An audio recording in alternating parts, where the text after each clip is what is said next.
Good morning, ladies and gentlemen, and both those of you present in the room and also those watching online. My name's Stephen Morris. I'm President of the Institute of Asset Management. We do need to make a prompt start, a couple of minutes late, obviously because of the tube strikes today. So firstly, thank you everybody for making the huge effort to get here today, and good to see so many of you as well. We have a very packed agenda and we are webcasting the event, so please do bear that in mind if you wish to speak and ask a question, that we are actually being webcast as well. Hopefully that doesn't put you off, but the recording actually will subsequently be available online as well.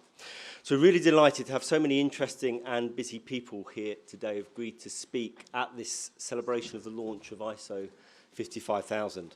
I'll introduce them briefly in a second, but first of all, just as I say, thank you all very much for coming today. Just before we begin, can you just make sure that your mobile phones are either turned off or turned onto silent, please? Particularly since we are webcasting as well, so we don't want that to come through on the webcast. There's no fire drill today, no, not that I'm aware of, certainly none planned, so if it sounds, it will be genuine, and please do make your way outside for further instructions. There will be a question and answer session after the main speakers, and a microphone will be brought to you. So if you could just say your name and the company or affiliation as well before you ask the question, that would be most helpful. Thank you.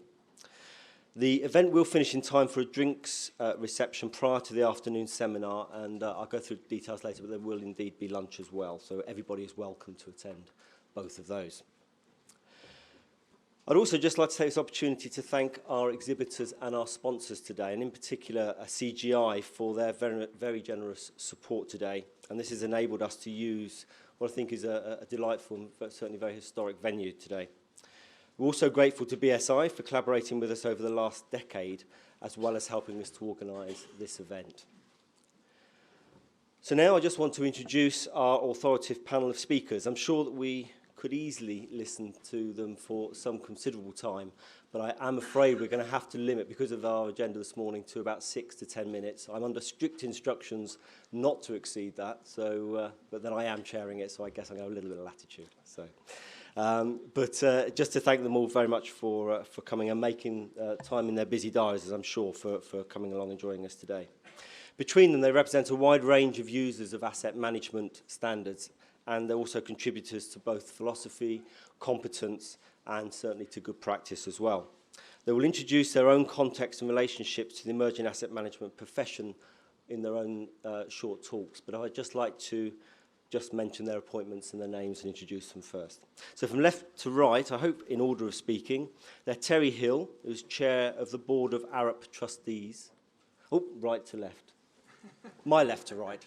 So your right to left. Anyway, this is Terry. So, so it's Terry Hill, Chair of the Board of Arup Trustees and President of ISO. Scott Steedman, Director of Standards at BSI. David Wright, Director of Electricity Transmission Asset Management at National Grid. Keith Hamer, who is Group VP Engineering and Asset Management of Sodexo. Mark Courtnidge, Director of Aon. And Ingo Akte, Principal in McKinsey's London office, the well-known management consultant. So thank you, Ingo, for joining us. I know it's obviously been a little bit of a torturous journey in this morning. Sorry for being late. No, it's a pleasure to see you. Thank you very much. So without further ado, if you would just help me to welcome the President of the International Standards Organisation, Mr. Terry Hill, as our first speaker. Thank you.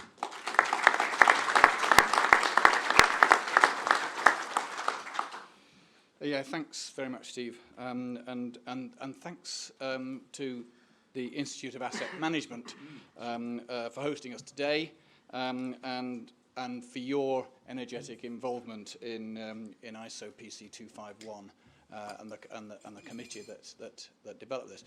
But also thank you, all of you, for coming and braving the rigours of London with its challenged transport system today. We've been talking outside. It seems like PAS 55 is just over 10 years since publication, but there are people here, so I have to be careful that I don't try and sound authoritative on any of this. There are people here are back to the early days when it was started up. That I think we were working out is 12 or 13 years ago when it was started off.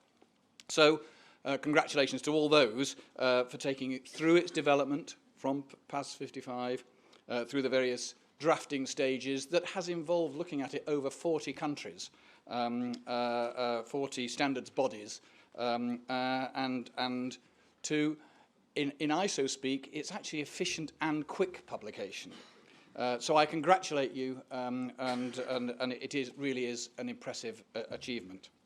I say the turnout is fantastic, and all those of you who are looking in on the webcast as well, you're obviously welcome. I know from my company, Arup, we've got quite a high attendance here as well, so I'm sure when I look at it, quite a lot of companies are here today. So ISO, I'm president of ISO, established in 1947. And it develops and publishes standards that are vital to the well-being of global trade and the business of delivering safe, high-quality products and services. International standards give state-of-the-art specifications for products, services, and good practice, and they help industry become more efficient and more effective. Developed through global consensus, they help break down the barriers to international trade. ISO's got 19,500 international standards, covering pretty well all aspects of technology and business, from food safety to computers, from agriculture to healthcare. ISO international standards impact all of our lives. True, open markets and dealing with geopolitics are important too, but having consistent and recognized standards gets over most of the barriers. This gives confidence to consumers and so improves the lives of millions every day. This is the case for products and services, and the adoption of ISO's management system standards is one of the major growth areas for ISO, for its member national standards bodies, and none more so than BSI, who have been a driver in these management system standards. But you know, we were talking about it again just in the coffee before. This is just the beginning. There's some of you I know are going to be using ISO 55000 from day one. But it's just the beginning. Rolling this out across the world is a major task and quite a challenge. On the one hand, promoting it and getting its widespread recognition, and then when we got that recognition, and when success comes, protecting its intellectual property against pirating and plagiarism. But that's for another day. We needn't get, first task is to get it widely adopted. For now, you can be assured that this standard will follow the successful paths made by ISO 9001 and 14001. Each of them will in turn follow the path of 55000 in adopting its new improved format. I think I was right in saying it is an improved format. I mean, we were talking about this earlier, how management system standards are now adopting a new, and 9000 and 14000 will follow that and be updated in turn. My background is in infrastructure, and what is fascinating is that there's a big spend in economic infrastructure. 70% of the spend on infrastructure over the next, I think it's 10 years, is going to be on existing infrastructure, because we've got that. And if you're going to spend that amount of money on existing infrastructure, 70% of the 250 billion in this country is going to be on you've got to understand your assets. You've got to have good asset management systems, and 55,000 is going to make such a huge difference from that. So I know from personal experience of delivering infrastructure across the world that ISO 55000 will both fulfill a market need and contribute to providing much needed improvements in the economic assets that the world so dearly needs. The combination of this and ISO's principles of establishing voluntary standards by consensus has been doubly satisfied by the members of ISO PC 251. Everyone should be aiming for longer term thinking and whole life better value for the projects and the built assets that we use. So I'm absolutely delighted to welcome the new ISO asset management standard and congratulations to all of those of you who have been involved. Thank you very much indeed. Thank you, Terry. And now I'd like to introduce Scott Steedman, who is Director of Standards at BSI. Thank you very much, Stephen, and good morning, ladies and gentlemen.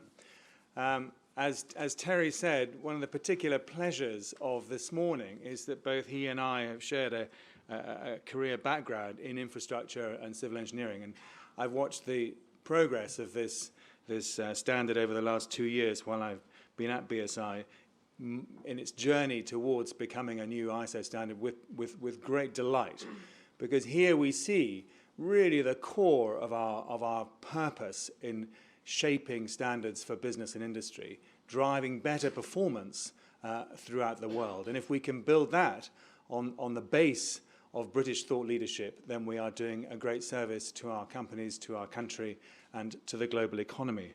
So it's particularly satisfying that we should be launching that standard here today. I'd like to thank David in particular and the Institute of Asset Management for working with us, with BSI, for over 10 years, long preceding my arrival on the scene at BSI. But that collaboration has led to one of the most successful PAS standards ever produced by BSI and used around the world. And the fact that we're here today illustrates that success. So we saw PAS 55 in its two forms, in specification and in guidelines. And it's that support that we've had from the Institute of Asset Management to promote the value of this PAS to their members, which has really underpinned the journey that we're on. As one of those most successful global standards emerging from the UK, it demonstrates the value of the process that we have and the integrity of that, which we safeguard carefully. The open consensus process, which provides a commonly agreed understanding of what asset management is all about. The fact that the output follows best practice that internationally others could coalesce around and support. And the fact we could end up with a specification that allows organizations to claim compliance and get third-party accreditation, demonstrating their best practice to their supply chain. All of this, for me, underpins the three pillars of the international standards making process, that structure that Terry is overseeing in his role as president, those attributes of public consultation, of open consensus, and stakeholder engagement. Those are the three extra challenges that the national standards making process carries over private standards or foreign consortia. And it's a privilege that we defend that because of its importance to the global economy. So those three pillars of consensus, full stakeholder engagement, and open public consultation distinguish the work and the journey that we're on from the work of many other bodies. So as we in the UK, and I shall turn to you later this year, ask the construction community in particular to come together around the restructuring of standards in the UK, I want you to bear that in mind, that all of the important guidance, codes, practice, professional standards, and international standards need to fit together in a streamlined and coherent, consistent way in order for our companies to deliver their maximum potential. So I think as we saw PAS 55 taken into the ISO 55000 series, David Adamson from BSI was our lead program manager, and my thanks to him too, building an international consensus around that. It's worth stressing that it brought all those stakeholders together. I'd like also to name check Charles Corrie, who's our ISO committee secretary, and particularly Rhys Davis, who I met here earlier, who is the ISO committee chair and is speaking shortly. So I think that what we achieved today in this journey was to show that the process could move countries to a common view of asset management, away from the deeply held views of asset management that the world was struggling with in the past. The scope and the potential of the 55,000 series, the fact that we deconstructed, if you like, or I should say more accurately, you deconstructed the PAS 55 and rebuilt it within an international consensus, gives it additional credibility and weight. I feel that here we are again on the cusp of yet another significant British contribution to the world of business standards. Only 3 weeks old, already being used successfully around the world. I would suggest, as Terry hinted, that this standard has a potential for significant global impact. I'd love to think it could achieve the same global impact that some of the other ISO management system standards have done and continue to build the reputation of British thought leadership in the world of international best practice. So with that, and my thanks again to David Adamson, to Charles Corrie and Rhys Davis, thank you all very much for joining us today, and let's make sure that we celebrate this great launch together. Thank you very much.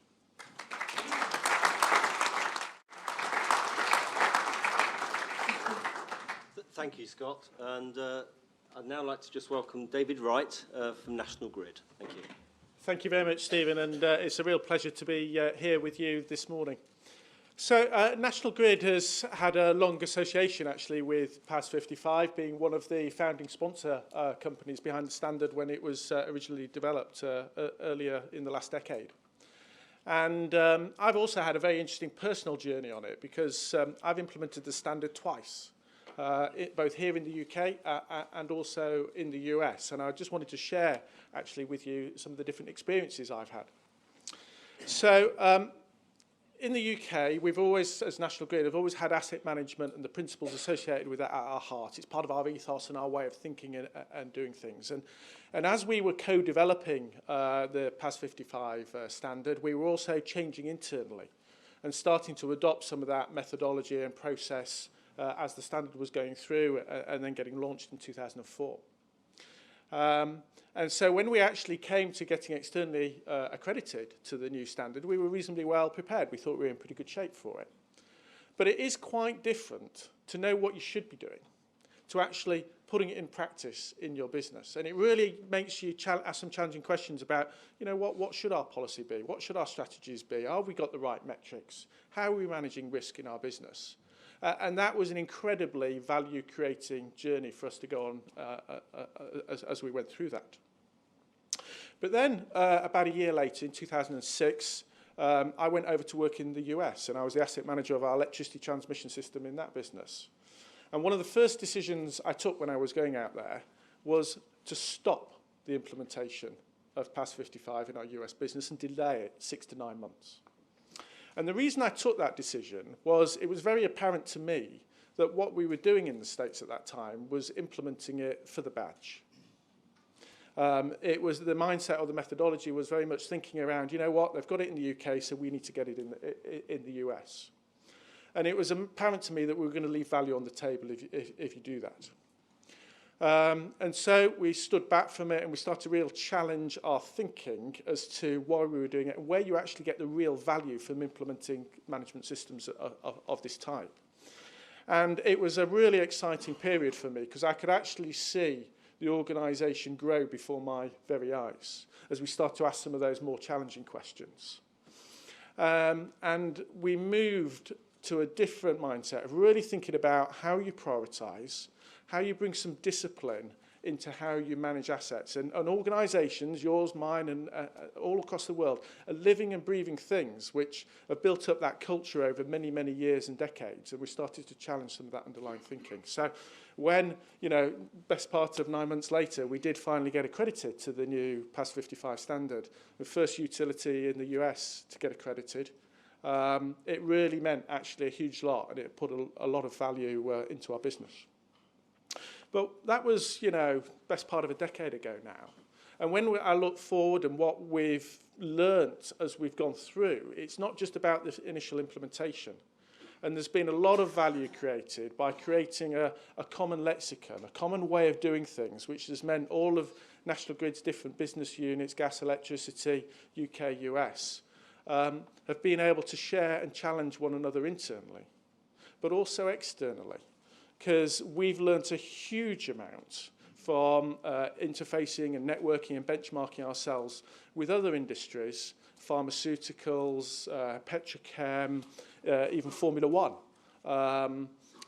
who have adopted similar thought processes, similar mindsets, And it enables that lexicon, that way to challenge and really create value for your organisation. But we're not here for PAS 55, we're here for ISO 55000.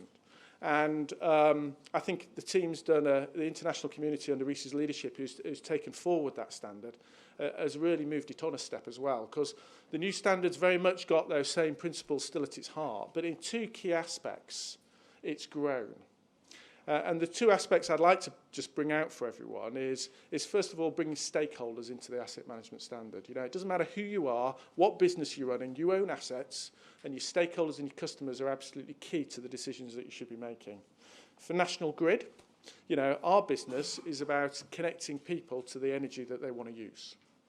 And as we grow and expand our network to connect new low-carbon, reliable sources of generation, you know, how we impact on the stakeholders and customers where our assets and physical infrastructure is going to be built is absolutely key to how we need to be thinking and developing our asset management process moving forward. So I absolutely, you know, agree with the philosophy of bringing that into the standard.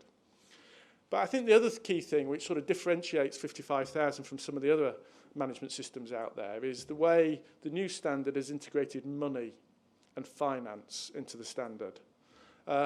We all live in the real world. There's finite resources out there. If we all had infinite resources, asset management would be a lot easier. But moving it from a world which is really about prioritising and thinking about the decisions that you have to do, how you manage risk, how you deliver outputs for customers for less, and you really drive that efficiency into your end-to-end organisation, is absolutely key. It moves it from what I would say is a theoretical or idealistic management system into something that every one of us in this room here today can really get a lot of value from. So with that, I would like to, you know, congratulate ISO, congratulate BSI, and all of Reece and all of the people who've cooperated internationally to build the new standard that's in front of us today. I have no doubt it will be another bestseller. I have no doubt it'll have a huge impact as it's rolled out and used across many businesses, because, you know, I've seen it and I've seen that experience myself. So hugely proud to be here today, and my congratulations, really well done.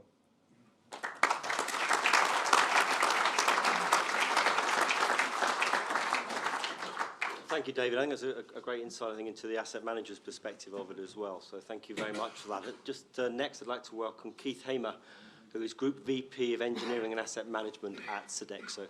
Thank you, Keith. Thank you. Good morning, everyone. I come from a very different background to those speakers who have already presented this morning. I work for an outsourced services organisation.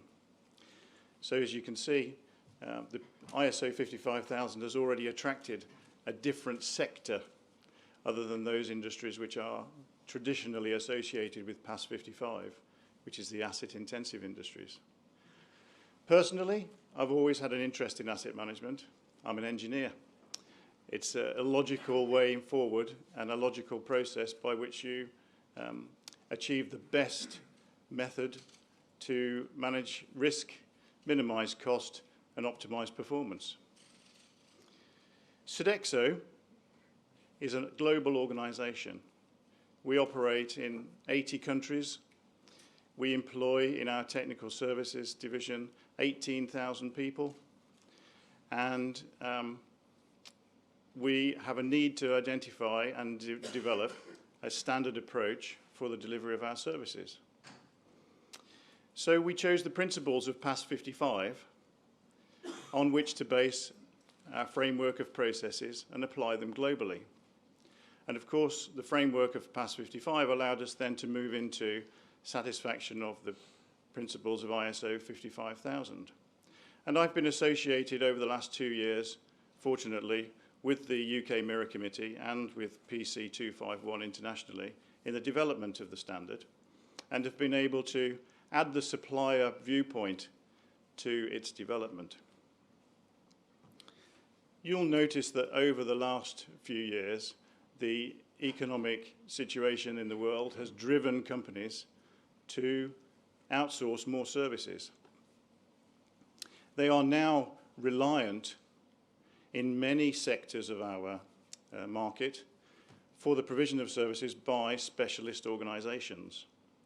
those specialist organisations need to rise to the challenge to support these organisations who have diverse asset portfolios on a global basis to ensure that we can drive consistency of standard and achieve that best practice asset management on their behalf.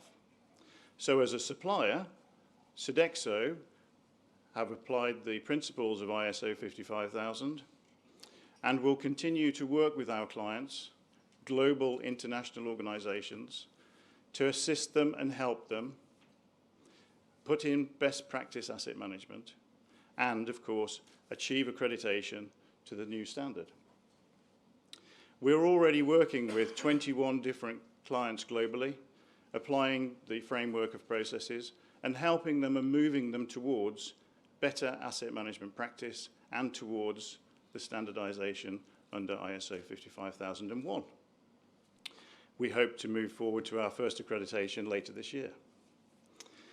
So I would support all suppliers who are in a similar position to Sodexo to do the same and encourage them to adopt the principles of ISO 55001 in the provision of their services in support of their clients, and obviously widen the appeal of ISO 55000 and good asset management practice beyond just the asset-intensive industries. Again, I'd like to thank the panel for the presentations they've already done, and I'd like to thank BSI for allowing me to be involved over the last 2 years in the development of the standard. Thank you. Next, I'd like to welcome Keith Hamer, who is Group VP of Engineering and Asset Management at Sodexo. Thank you, Keith. Thank you. Good morning, everyone. I come from a very different background to those speakers who have already presented this morning. I work for an outsourced services organisation. So as you can see, the ISO 55000 has already attracted a different sector other than those industries which are traditionally associated with PAS 55, which is the asset-intensive industries. Personally, I've always had an interest in asset management. I'm an engineer. It's a logical way forward and a logical process by which you achieve the best method to manage risk, minimise cost, and optimise performance.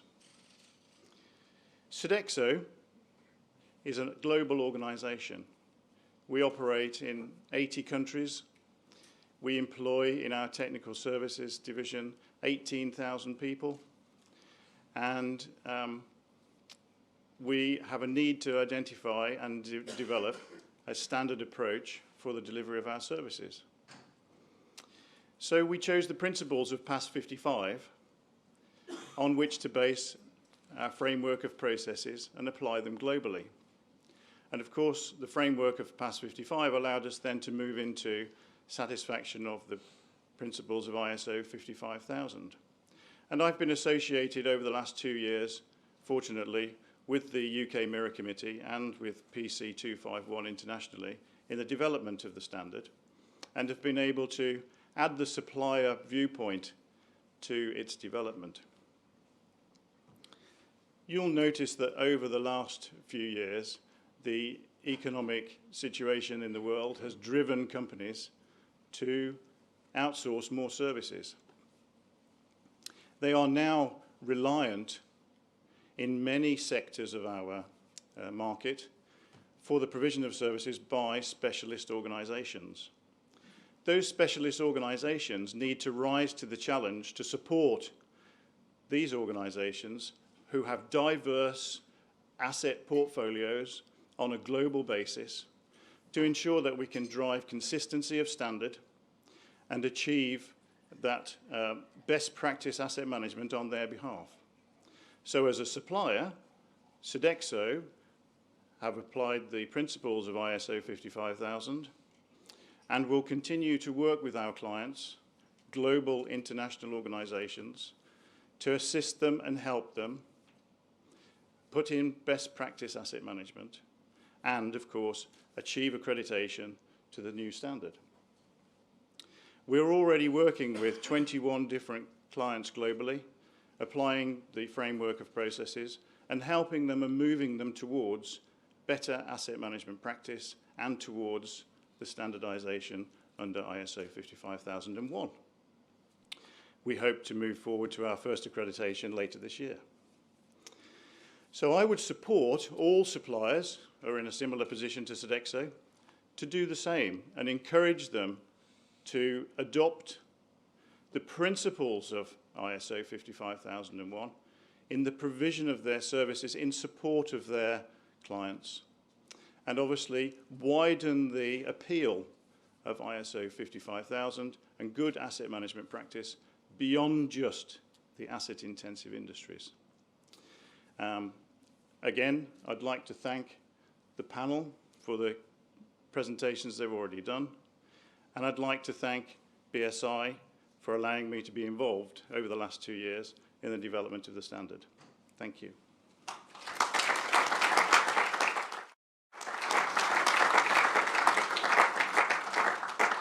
Thank you, Keith. Next, I'd like to welcome Mark Courtnidge from Aon. Thank you. Good morning, everybody. Congratulations for making it, despite Bob Crow's best efforts. God bless him.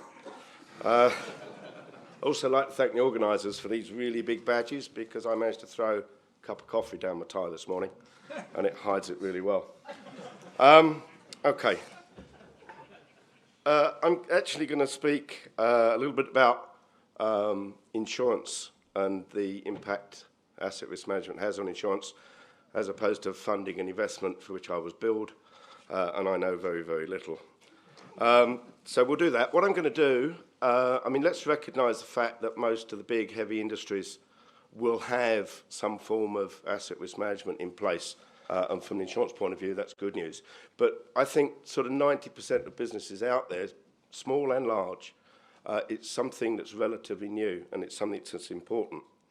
So what I thought I'd do is to try and make it a little bit real and talk around what's happened in private finance initiative projects around the world, but most are in the UK, so we'll focus on that, and show how asset risk management has benefited in the insurance world, and by virtue of that, into businesses generally. First of all, a quick word about Aon. We're not just Manchester United's sponsor, although some people think that's the case. We're actually a global leader in risk and insurance. We're in 120 countries, 500 offices, 50, 60,000 people, that kind of thing. It's pretty big. I'm pleased to say a number of our key clients are here today. From my point of view, my history is very much on the construction side. But what that meant was in the 80s and early 90s, I started getting involved in PFI projects. We've built a business in Aon that has had, I guess, something in the order of 400 PFI projects, and that, we think, gives us a little bit of street cred when it comes to talking about them. So what is PFI in this context? PFI is fundamentally about the provision of a serviced asset to the public sector. What that means is that management of those assets is absolutely key. If the asset doesn't perform and the service isn't provided, the company simply doesn't get paid. From the insurance point of view, PFIs were new to the market, if you like. Most of the public sector activities that we're talking about, prisons, roads, schools, hospitals, all those kind of things, have always been insured or self-insured by government, whether that's central government or local government. And that kind of upset the insurance world, because the one thing insurers like to do is to look backwards in order to rate the future. So they didn't have a lot of history in many of these sectors. And if we take a particular big sector for PFI, which is the school sector, education sector, a lot of local authorities did insure those, and in fact, it was the worst by a long way fire risk in the country, far more than commercial and industrial sites. So from the insurance perspective, there was a lot of nervousness around how it was going to work out. So what happened? As I said, the need to provide the service is the big driver. The fear of not being paid because a light bulb doesn't work or a spill doesn't get cleared up brought a whole new thought process to the companies that were running these assets. They were starting to really focus on managing their risks, not necessarily from an insurance point of view, but from a pure financial, if we don't do it, we don't get paid point of view. Lenders, technical advisors made sure that construction was done on time and on budget, which is also good, but they also made sure that the operations, the service was provided efficiently and again on time. A real focus out of that is very much the life cycle of the asset, particularly over the 25, 30 plus years that these assets are being provided. And there's always at the end of that period a minimum handback condition for those assets. So the whole life cycle thing is fundamental to PFI. So what does that mean? Risk management, the key focus. What did that mean for insurance? Is that the claims experience dropped dramatically below the expectations. Insurers began, and they certainly do now, recognise the benefits of asset risk management, which is implicit in PFI projects. That meant that premiums have dropped dramatically. Today, we are talking something in the order of 70+% reduction in premium costs to these types of projects. Now, lots of reasons for that, but a core reason, we believe, is that the asset risk management is so very, very good. If you compare PFI schools to state-run schools from a fire perspective, they are significantly better and therefore cheaper risk for insurers. Just quickly, insurers as investors, the UK government, as you know, probably under PF2, is encouraging insurance funds, whether they're life and pension funds or general funds, to insure in projects. Their experience of the high level of asset risk management, I believe, will encourage them to participate. And indeed, I think the figure so far promised by the insurance world is something in the order of 3 billion. Insurers are also major investors in assets. And of course, the better to manage the asset, the better the return they get from their investment. That means at the end of the day, that if nothing else, you'll get a better return on your pension funds. From a lender's point of view, more and more we're seeing lenders really focus on insurance as a method of transferring risk. And within that, we're seeing the asset risk management reducing premiums, enabling broader covers to be made available. Yeah, and that really, really does please lenders. And as we know, that's not the easiest thing in the world to do. From a non-PFI perspective, the best I can offer is some words from one of the major insurers that we deal with around PAS 55 and the new ISO accreditation, is that they're prepared for companies that adopt these standards to offer quotations where otherwise they wouldn't, to offer lower premiums, to offer broader coverage, and to offer enhanced capacity. And that's only good for all businesses, I think. So to conclude, and hopefully I've managed to take up enough time to bring us back on track, because everybody's so efficient, insurers do expect a reasonable standard of risk management, and indeed they're very, very pleased and happy to help bring that about. So anything over and above that minimum standard is welcomed by them. The insurance experience in PFI, examples that there is real value for money in undertaking this kind of exercise. Insurance is a real cost to business. I know it's a pretty boring subject, to be fair, and it's something that everybody hates to pay for, but it is vital to business, and this asset risk management process certainly assists in keeping those costs down. Thank you.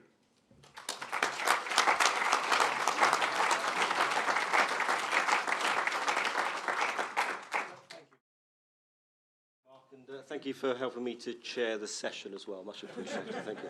So our final speaker is Ingo Akte from McKinsey & Co. So my pleasure to welcome Ingo. Thank you, Stephen.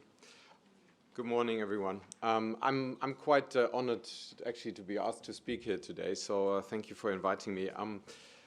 When I first was asked to share some thoughts on ISO 55000, I thought about how we look at it from a McKinsey point of view. Serving a lot of clients in asset-intensive industries such as infrastructure, transport, telecoms, oil and gas, chemicals, steel, even mining. Where we help clients get the best value for money out of their assets and also the best output. However, then I took a step back and I said, what would it, for someone who's worked in this area as an engineer, what would this mean, for me personally? And I reflected on my early days in university when ISO 9000 was the sort of new big thing, and having sort of looked back at the last many years since then, I think. There is a potential that 55,000 actually is going to be the same success story as 9001.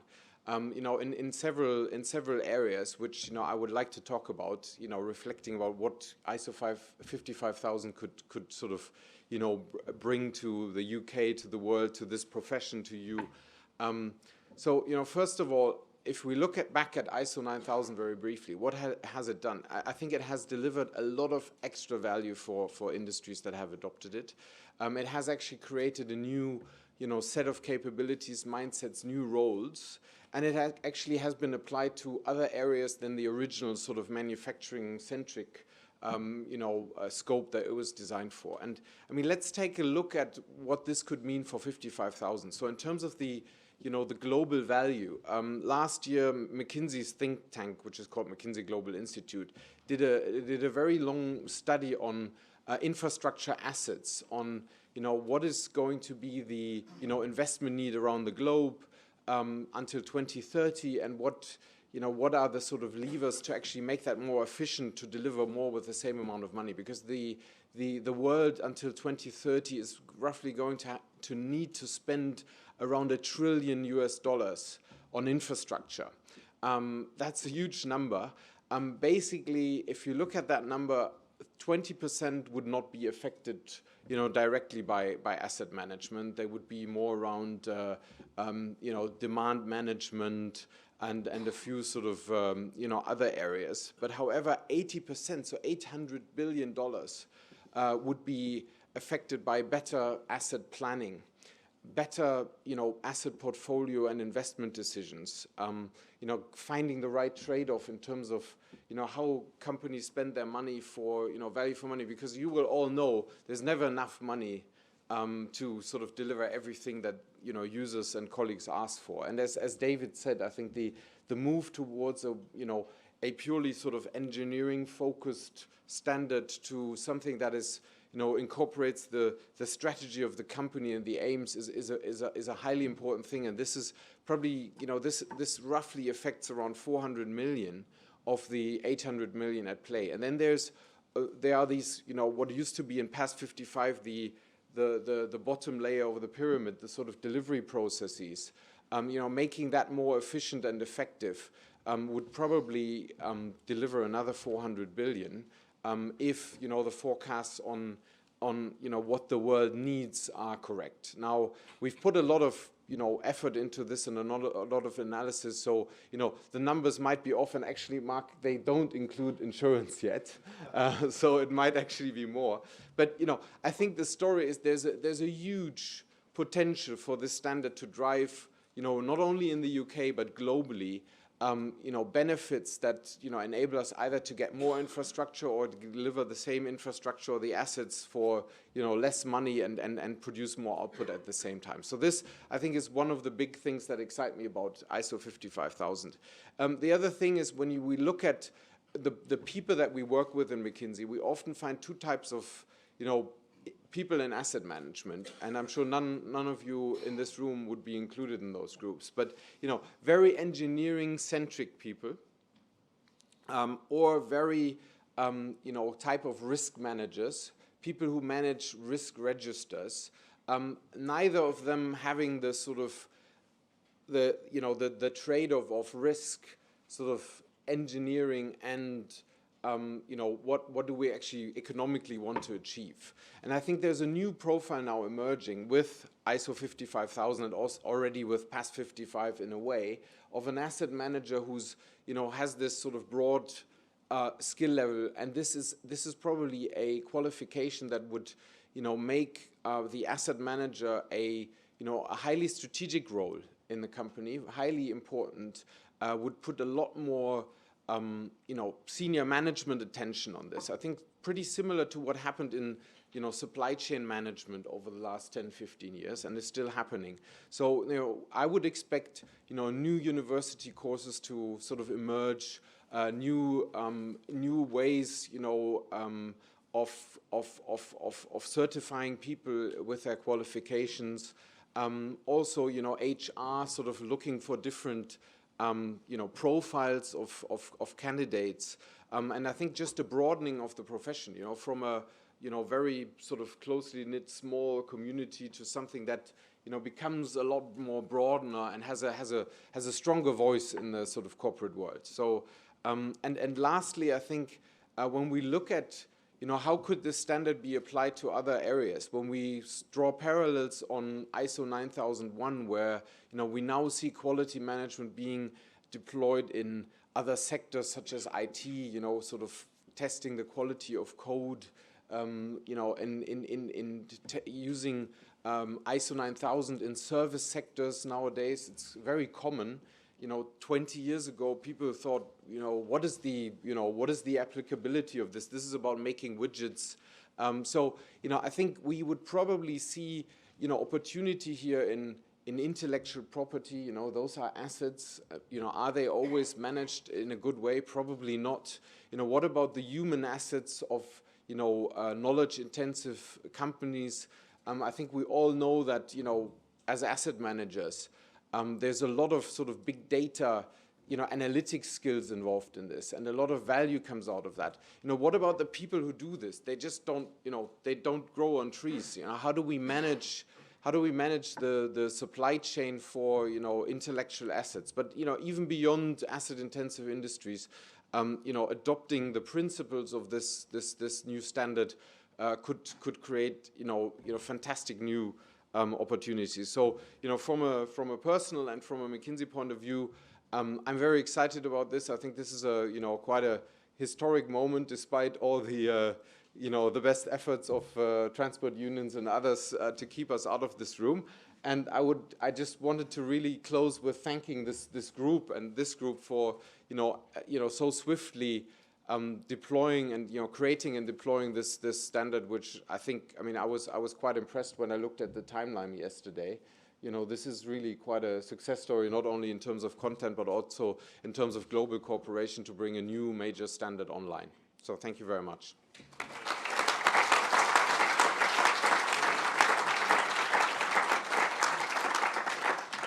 Well, thank you, Ingo, and also thank you very much, gentlemen, for, firstly for keeping to time, and in fact actually buying us a little bit of time as well, which gives us a little bit more time for questions and answers. But just before we do that, I just would like to ask Terry, as President of ISO, to mark the launch of ISO 55000 by making a small presentation to Rhys Davis, the Chair of the ISO Project Committee. And I'm also just very pleased to say also that Rhys has also just joined the IEM board as well, as a member of the board. So over to you, Terry. I don't know if he knows this is coming. I know he knows its content. But we've got a nice ribbon, wrapped up, bound copy of ISO 55000. And so would you please come up to accept this?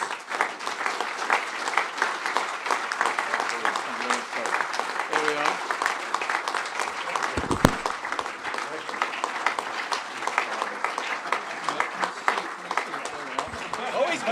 He came prepared. It's good asset management. Good asset management. Here So we we can cut the ribbon on this. cut the ribbon. And may.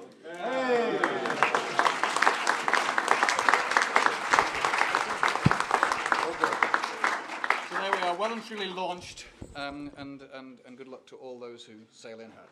Brilliant. Thank you very much, Terry. So, as I'm here and there's a microphone and a pulpit,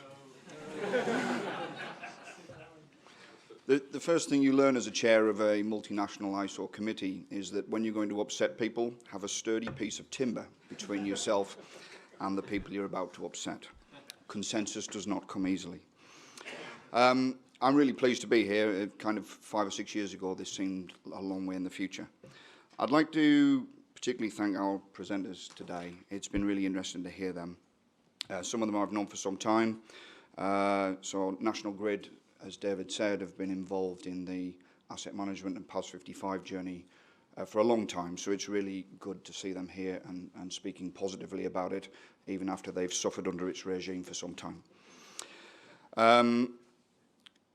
But we also have new people who've come to this table that weren't here at the time of PAS 55. So we've got Keith from Sodexo, and as he correctly pointed out, we now have a new group of users of our work, which is the service provider community.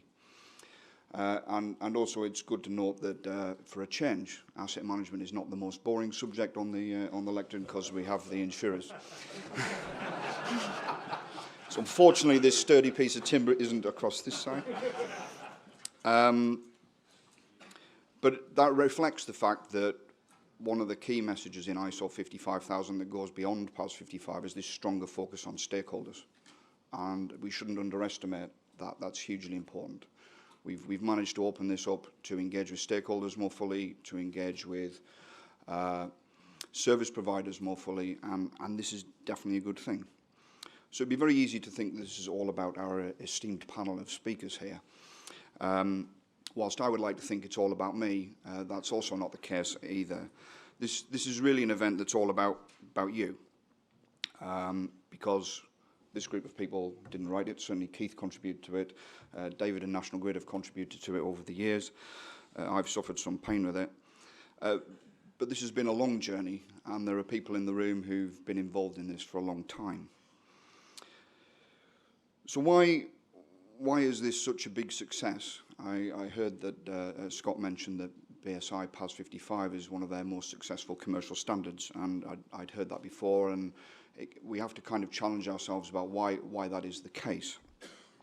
And we're going to learn a little bit more about the history this afternoon. But for me, there's kind of two major factors that make that such a success. First is that in choosing BSI's publicly available specification process, they forced us to do things that we might have otherwise have avoided. They forced us through processes of public engagement, public consultation. They forced us through a process of commenting and structure, which gave the original documents credibility. And we should not underestimate that, even though we didn't enjoy it at the time. I think the bigger reason for its success is the degree of engagement from you. So when I said it's not about them, I honestly mean that. It's not about them. It's not about the people who sit at the front of the table either. It's about all the people who contribute to it. And this afternoon we'll learn a bit about that, but there has been a lot of engagement from a number of people over a long period of time. And PAS 55 became known as a standard written by asset owners for the use of asset owners. And that meant that its uptake overseas and at home and across different sectors was pretty big and pretty fast. 5 years ago, shortly after the publication of the most recent version of of BSI PAS 55, we started to engage with ISO. And their process gave us an opportunity for wider engagement. And I know that both Scott and Terry have highlighted the importance of BSI PAS 55 as a base document, but there were other base documents in other countries that contributed to this, and we shouldn't forget that, because the success of ISO 55000 will be based upon the engagement and the uptake in lots of parts of the world and the inputs from lots of different people. We also, Terry certainly mentioned the new structure of management system standards. For those of you who are sad enough to recognise this like me, you will recognise the phrase Annex SL. Annex SL is the new structure for management system standards. Terry and I were talking before this session, and he asked me if it was a success. I said, to begin with, this was our biggest problem.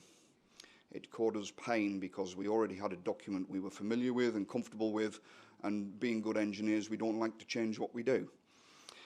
Towards the end of our process, however, I think it became our biggest reason for success. The new structure forced us to take apart PAS 55 and put it back together in a different order. That meant that we got much better engagement from lots of other parts of the world, and it gave us an opportunity to bring in new thinking and new ideas from different parts of the world, different experts. Our biggest success factor, I feel, in PC 251 was the fact that if I was the Jose Mourinho of the asset management world, I couldn't have picked a better team. Probably if you'd asked me to list all the people globally in this discipline I wanted in PC 251, they were pretty much all there, either in the international meetings or feeding in through their national committees. We have lots of people in this room who represented the UK. It's like the Olympics. So we got John Woodhouse and Naval Shetty, who chaired Working Group 1. They're both speaking this afternoon. Huge contribution. We also have lots of other people who contributed through the UK Mirror Committee. Many of them not known, but their contribution is huge and contributed successfully.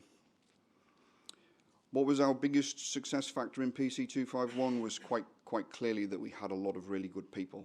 That was also potentially our biggest downfall. We had a committee full of asset management experts.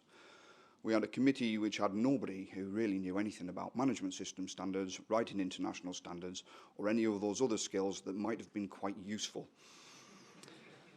We did, however, have Charles Corrie, my secretary from BSI, who was hugely useful.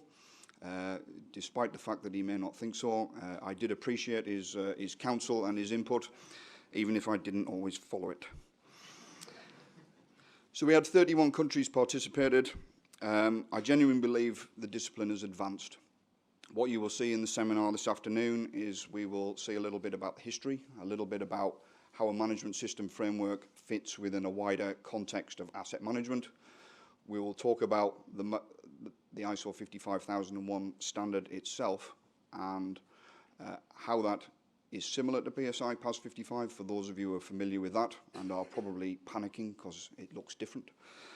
But also the new things in there because we have pushed the discipline a little bit further in the areas of stakeholder and finance. We also talked a little bit about generating consensus. It took me 1.5 years of the 3 years to work out that this was the important job of PC 251. If I wanted to write a standard quickly and correctly, I'd have picked 5 people, locked them in the room for the weekend, and we'd have written it, and it would have been good.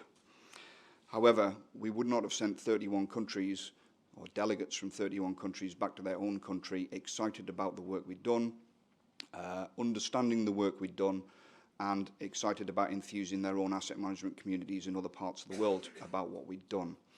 This will be why ISO 55000 is successful.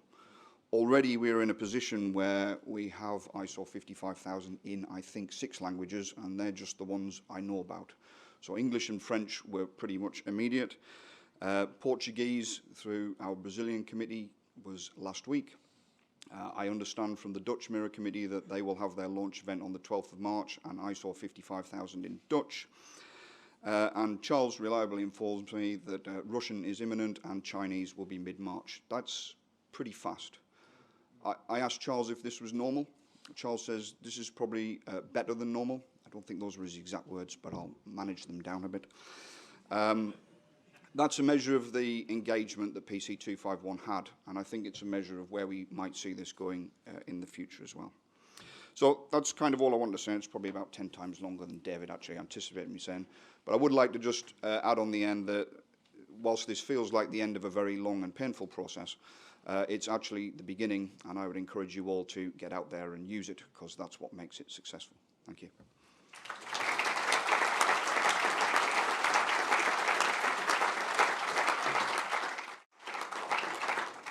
Do you want your scissors back, Bruce? Yeah. Unless you've got another use for them, of course. So. Thank you very much, Rhys, and we knew we could rely upon you to get up any slack and bring us back on time, so we're dead on 12 o'clock now.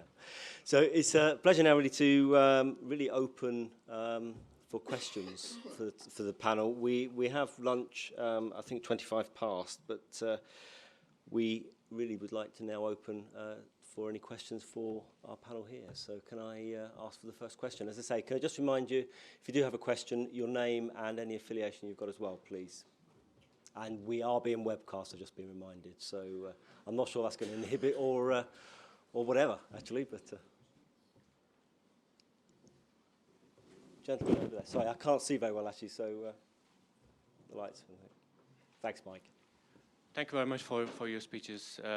My question is, my name is Tariq Masood I'm from University of Cambridge. My question is to the panel that we have seen so many, lot of changes over the time period in terms of infrastructure. And we are talking about the long life of existing infrastructure. For example, London Underground has recently celebrated 150 years celebrations. Do you believe that ISO 55000 have that change capability that we could see it developing and evolving in the next few decades' time? Thank you. Great. Gentlemen? Thank you, Tarek. Very interesting question, because it goes to the future of a standard like this, as opposed to the creation of a standard like this that we've been discussing this morning. And I think one of the real assets, if I use that word, around the international standard process and the way that we govern that is the ongoing maintenance of a standard over a long period of time. And we've seen that since my early days in engineering companies with 5750 and 9000, that we actually have the capability to renew, refresh, update and maintain major standards on an ongoing basis indefinitely, as long as there is market appetite. And the key thing for me and for BSI is that we retain the excitement, interest and commitment of British industry in particular, who are using this standard, to be part of that ongoing process. So every international standard must be reviewed at least every 5 years, but we will of course keep the committee going so that it can respond to new technologies, new ideas, new suggestions over time. And that's a real strength of the ISO system, is that we are committed, not just here today and then we all go home. We're committed to an enduring process of standard update and maintaining, refreshing and renewing over a very long period of time, as long as the market is interested in that. And as the national standards body, that is my pledge to you, that I'm here in perpetuity, or rather the organisation is. Still know you're going to be here in perpetuity. From the panel, anything to add to that at all? Yeah, Terry? I a bit of a go, because I wish that we'd had this standard sort of 10 or 15 years ago. Having led the work about what on earth to do about rail track after the Hatfield crash, which was thought to be a rogue bit of track that had gone wrong, but actually it was found that was the whole business to do with asset management, understanding the assets.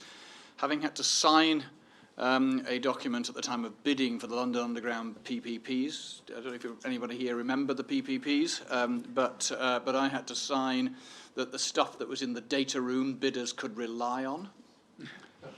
And also having been involved after British Energy nearly went to the wall with not really understanding the condition of its assets. You know, I wish that we'd had something there now. I know that having this now is going to get more and more of our utilities and our big infrastructure in a much, much better place to understand the condition and how to manage its assets.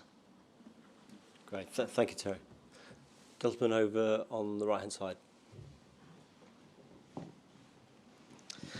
Thank you. My name's Richard Green. I'm Technical Manager with the International Register of Certificated Auditors.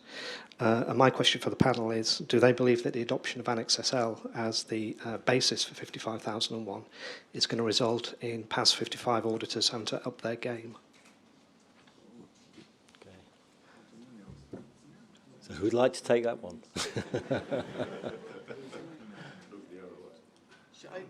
Sorry, I mean, it's a fascinating question. I'll turn it round and saying, because in ISO we've got a sort of an internal, or we've got a strap line which is simpler, faster, better, and trying to live that as we generate more standards and we update them. I would hope it would make it easier for them to up their game.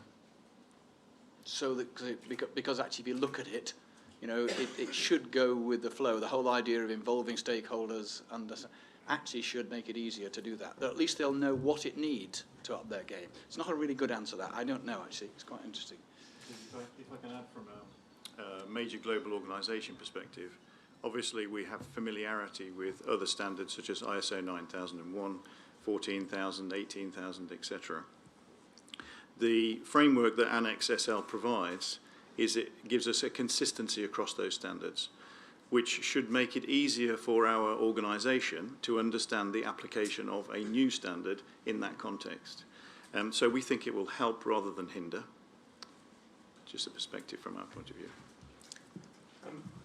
Maybe just a quick comment from me on that, because it's important perhaps just to draw a distinction here in the shaping of the standard and the management, maintenance and update of that standard, and the implementation in the marketplace. So let's be clear that my responsibility and my role as guardian of the national standards body for the UK is around the making and shaping of standards of best practice. The implementation of those in the marketplace, whereas my organisation does of course play a role in that, is a market-driven activity by a range of other certification bodies who compete with each other to deliver those services. So whilst I'm quite content to talk in generalities about this issue, I really am not actually qualified to talk about the issue of the auditing requirements in particular, but we know lots of people who can answer that question. I think, Richard, the seminar this afternoon, if you come into the seminar this afternoon, but I think that's probably one to explore this afternoon, and certainly we have plenty of time with Q&As this afternoon as well. So thanks for the question. Obviously, foxed the panel a little bit. So I think raise it again this afternoon. Thank you. Yeah, gentleman in the third row back. Thanks, Tim. Wilson Wong, Chartered Institute of Personnel Development. This is in part prompted by the last speaker, Inga's comment about human assets and his vision of better management of those assets, given that their knowledge is crucial to the success of organizations. But I'd like to pose to the panel the question, what is the future of standards in that space in terms of looking at human assets, human capital, and how this standard or others might address that? Okay, thanks, Wilson. David, could I maybe ask you to respond to that, given your experiences at Grid? Yes, so I think a great question, Wilson. Thank you. So certainly our experience has been that as we've gone forward and implemented it into our business, you do, particularly as the last speaker from McKinsey said, you do go on a journey. And the importance of the asset management capability in your organisation as a differentiating actual capability to really drive value into your organisation becomes very prominent. And I know the IAM's done a lot of work on capability frameworks and starting to define exactly what an asset manager accreditation would look like moving forward. And I absolutely do believe it's an area which we do need to do more work on. National Grid's own approach is to develop a bit of an academy-type structure within the organisation, which is looking at developing key skill sets, asset management being one, but there's many others that we need to be really, do the very best job we can for consumers. So I think this whole concept of developing that human capital, working with academia as well as working with businesses, and you've got a lot of represented on the panel, is absolutely an area that we need to explore more. Okay. Thanks, David. Scott. Yes, I mean, to broaden out your question, Wilson, I've had meetings in your offices, and we are working with CIPD very closely to take this forward. I know that you have a lot of interest in this space yourself. So this is an area where the role of best practice in organisational development is incredibly powerful. So we've touched on it this morning, and Inga's very helpfully explained how we might treat human assets as part of the asset management process. But the development of new best practice codes, guidance, standards in the area of personnel development is growing very fast indeed. So we have a whole body of work in that space, and Anne is partly responsible for that, in which we're looking at exploring with organisations like CIPD, but also the CCA in Glasgow, the Customer Care Association in Glasgow, and building on the suite of standards around organisational governance, 13,500 that was launched in London last year, boardroom evaluation, subjects like women in the workplace, talent management, all sorts of areas there where there will be a nesting of codes and formal standards and international standards which provide organisations with good practice to deliver performance improvement. It's an area I'm particularly interested in because I believe that all our organisations could do another 20% better on the bottom line if they got this piece right. So I'm delighted that you're here this afternoon, and please take that message back to you that I need to speak to your Chief Executive again and take that conversation forward. It's a very, very important area, how we can help organisations develop their people in what we're calling a new generation of standards around business potential. So it's really linked to values and principles of organisational development. So a whole new chapter there. Thank you for raising it. Wilson, if I could just add to that as well, actually, you may well be aware, but the core of what the IEM is now focused on is around the support of the individual and that corporate journey in terms of competence and qualification, and a lot of the work that we've been doing over the last year or so, and is very core to our strategy going forward, is about how we can support and develop the individual competence as well as the corporate. Certainly this afternoon, Chris, I know is in the audience, Chris is at the seminar this afternoon, Chris Lloyd, that's an area that he's going to cover this afternoon as well. So if you're there this afternoon, sort of encourage you maybe to explore that a little bit more with Chris as well. Thank you. Yeah, gentleman right there. Peter Howe's the right choice. I agree totally with the view that we should be looking at the human resources as another part asset type. Isn't there a third asset type that we need to recognise as well, and that's information?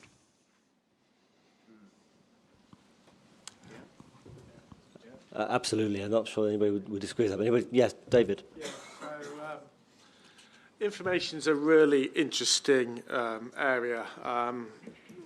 Everybody in the room will know that there's some fantastic organisations that are just making billions and billions of pounds out of how they manage information and turn it, or alternatively take data and turn it into information which you can create value from. My own personal sort of journey on this has been really to sort of recognise your data's never going to be perfect.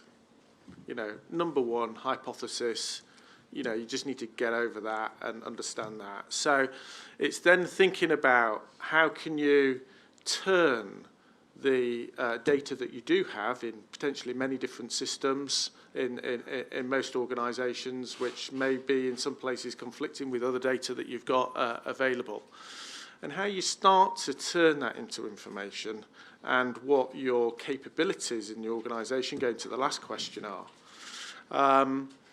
And I think it's very much about hypothesis testing and really starting to use the data to prove or disprove hypotheses from which you can start to aggregate and really create insights. And I think when you look at the Googles and the other major corporations around the world, they are absolutely expert at doing this. And then you start to think about, well, what does that then mean? And the ISO standard does get you to start to think about what that means for technology, for systems, and what that strategy should be for your business, recognising this is probably the fastest moving area that all of us will be facing is the technology development area. So it's a really interesting area. I think the principles of the standard do work. But it is about how you apply those into your individual business need. I think you can over-standardise as well, would be another reservation, because it's just such a fast-moving world. Thank you, David. Inga. Anybody from Google here?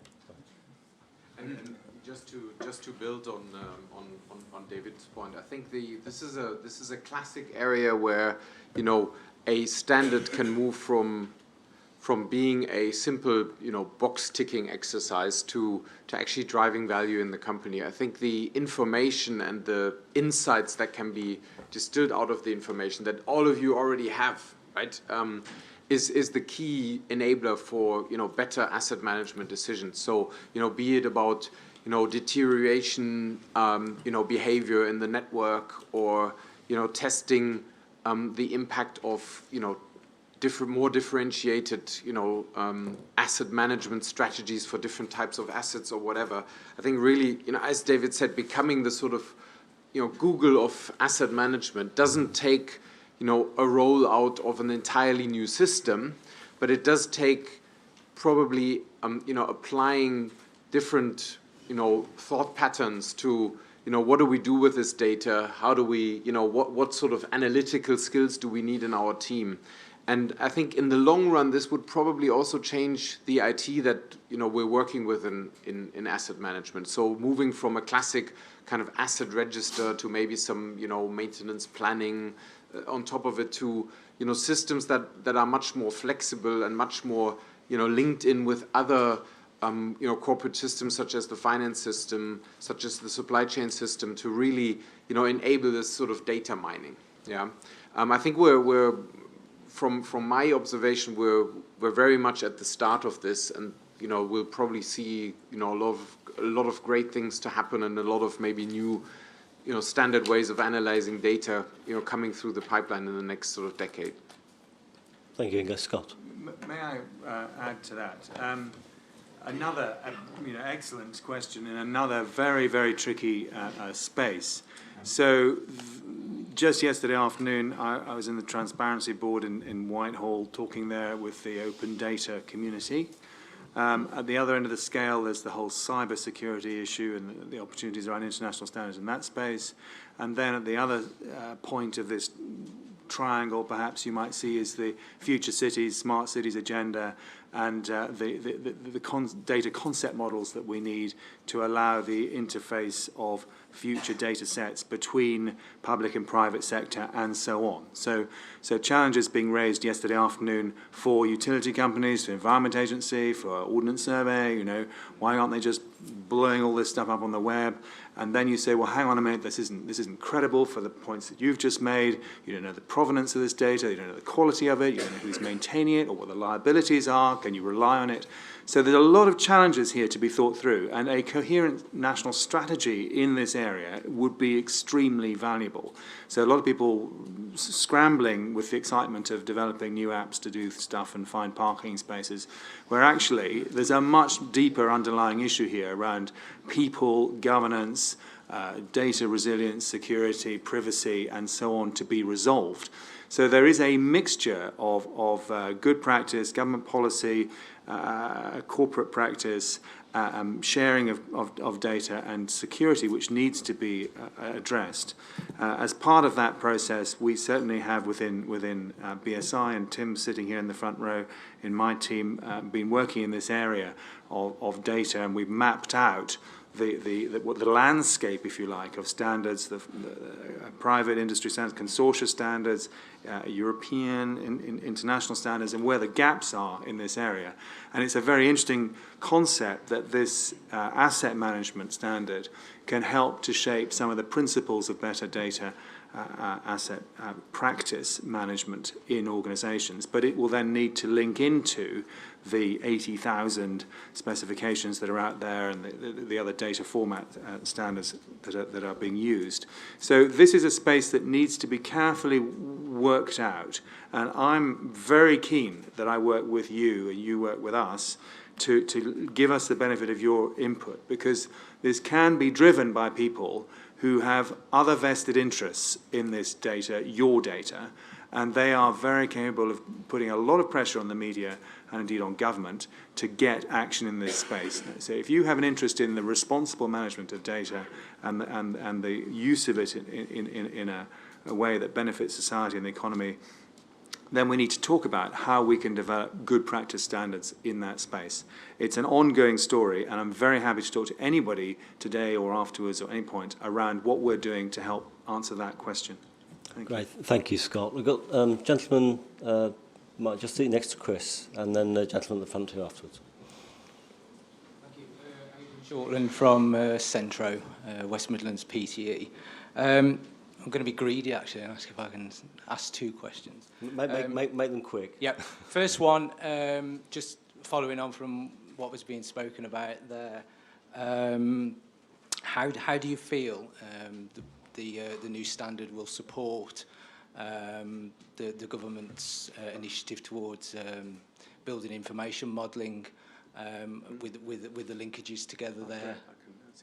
And secondly, being from a public sector organisation that isn't insured by the Crown, I was quite interested to hear about the view from the insurance industry that a recognition of people being accredited to 55,000 potentially seeing reduction in premiums. Do you think that's a real thing that can be taken back to board members to support the costs that go alongside that accreditation as well? Okay. I'll quickly do Thank you. the first one and then Mark and the then second one. Yeah. So another great subject. So building information modelling. So BIM, PAS 1192 Part 2, just published a world-leading standard in the data formats that has already led to significant capital reduction, capital savings in the cost of buildings and infrastructure projects just in the last year. So the work of Mark Bew and his excellent team. We're just launching this year, the work has already started to move from the construction phase data in level 2 to the asset management, facility management data in level 3.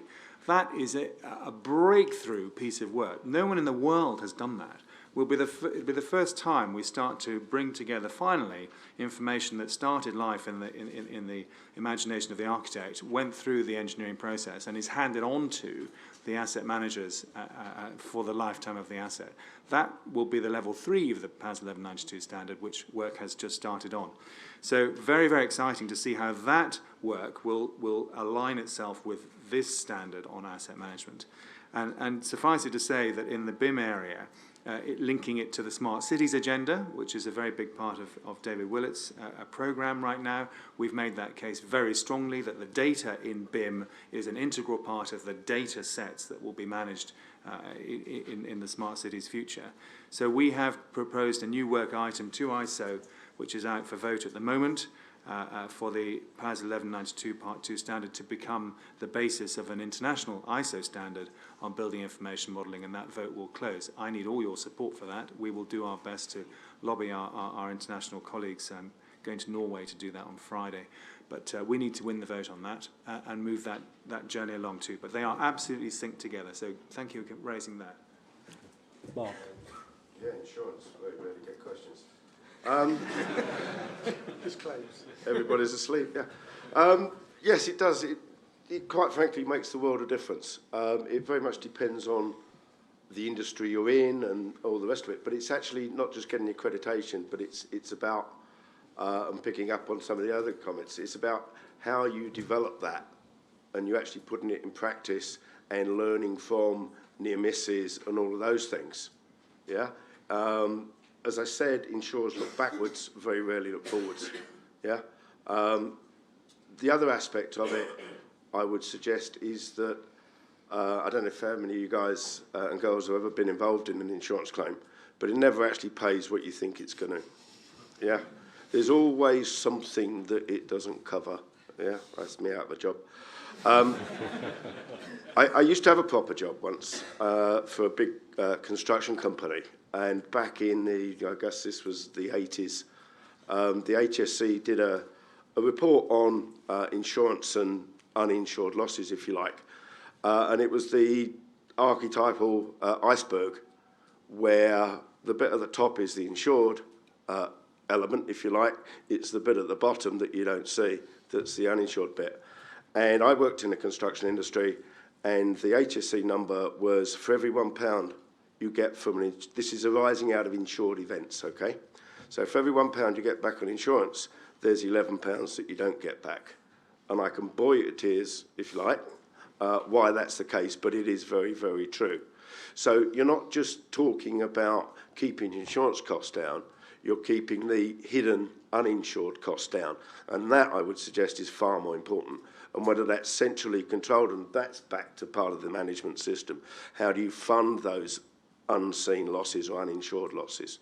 Yeah, it's all part of a big process, but it is fundamentally important to any business to manage its risk, and all this does is help. Thank you, Mark. Terry, did you have something? Just a quick one, really. I can't stay with you this afternoon because I'm going off because I'm on something called the Construction Leadership Council, where we're going to be actually hearing about progress of the BIM programme. So I just wonder whether what is the biggest challenge for BIM? And I don't know if people know about it. I think I'm involved in one which was on Crossrail, because I think big infrastructure is one of the biggest challenges. It's being rolled out and refined in the built environment, buildings, schools, housing, so on. Big infrastructure. I mean, we're trying to, in 2018, we'll be handing over Crossrail to the operator. We also want to hand it over to the operator on a USB stick or whatever to be able to use it. And that is proving to be a real challenge. So maybe ISO 55000 could have a role in bringing that together. Okay, thanks, Terry. If it's a really quick question, we've got time for one more question? Yeah. Thank you, Chairman. My name's Roger Venables. I'm Chief Executive of SEQUAL, the Sustainability Assessment and Rating System for Infrastructure. And a quick piece of information that we've started discussions with Neville Shetty and Chris Newsom and others about the potential for taking the sustainability rating system of SEQUAL into the asset management level to be complementary to 55,000. But it's the start of a journey which we look forward to doing with many people in this room. My question is predominantly for David, I think, and perhaps for Mark. I'm wondering how your journey through PAS 55, David, helped you to address the issue of dealing with extreme events and the balance between maintenance and capital expenditure, and what lessons you might have for the flood risk management industry in our current troubles. Okay, if we make that a quick answer. Okay. Thanks, David.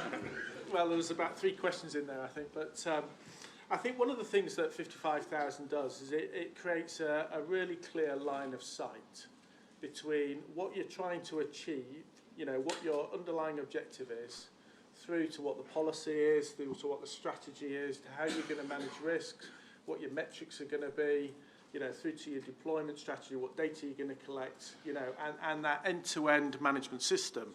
And in doing that, it enables you to really focus on how you can create value, because you really understand the linkages to what creates or destroys value in your organisation. And the whole sustainability piece is just a massive area that feeds into all of those different steps as you go through and go on your individual journey.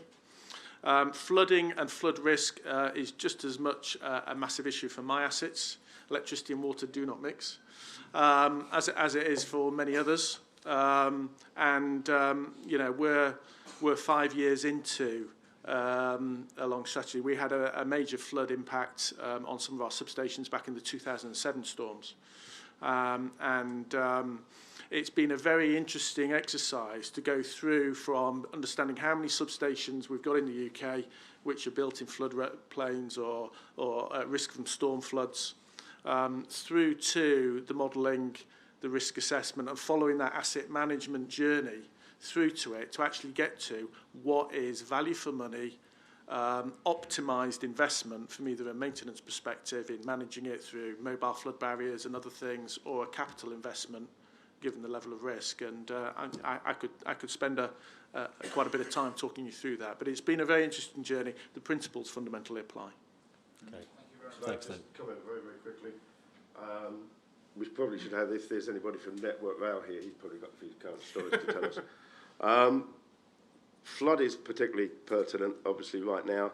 There's lots of discussion going on between government and the insurance industry about how that's going to work going forward, because it's not just who's going to pay for it when it's happened, it's who's going to pay for all the prevention measures, etc., etc., etc., and the Environmental Agency just hasn't got enough cash. Yeah, it's a really big picture. It's a bit like if you say nuclear risk, yeah, war risk, those kind of things. It's not strictly true, but generally speaking, those are risks you can't insure. Those are risks that sit with government. Yeah, they've got to sit with government at the end of the day. Yeah, terrorism is another one. We can play around the edges as an insurance industry, but you really can't hit the big nat cats, you know, the big earthquakes in Japan, the big floods we're seeing in the UK, not that they're tsunamis yet. Yeah, it's a mix of how we all as a community manage risk. Okay. Thank you very much. And thank you very much, gentlemen, for a really stimulating Q&A session. So our thanks for that. And also for the audience as well for your participation. So really just to thank you all very much for helping us launch ISO 55000. That pretty well concludes all of our proceedings for this morning, certainly for the webcast as well. I do recommend the video to your friends if you can. That will be available on the IM website, I believe, so I would encourage you to go and visit that yourselves and also to recommend that to those that couldn't be here today. So we have lunch, which has been kindly sponsored by Ventix in the exhibition room. Everybody here is welcome. If you are staying for the seminar this afternoon and you haven't registered, please encourage you to do so before lunch. I believe there are still probably a few places left. If you haven't signed up, if you do wish to do so, please go and see Diane at the desk. And really, I guess that's just for saying thank you once again for joining us. And for those that are in the seminar this afternoon, I'm sure there's going to be plenty of opportunity to ask any questions, and also perhaps over lunch if any of the gentlemen are staying for lunch as well. So finally, may I ask you just to join me in thanking all of our speakers once more. Thank you.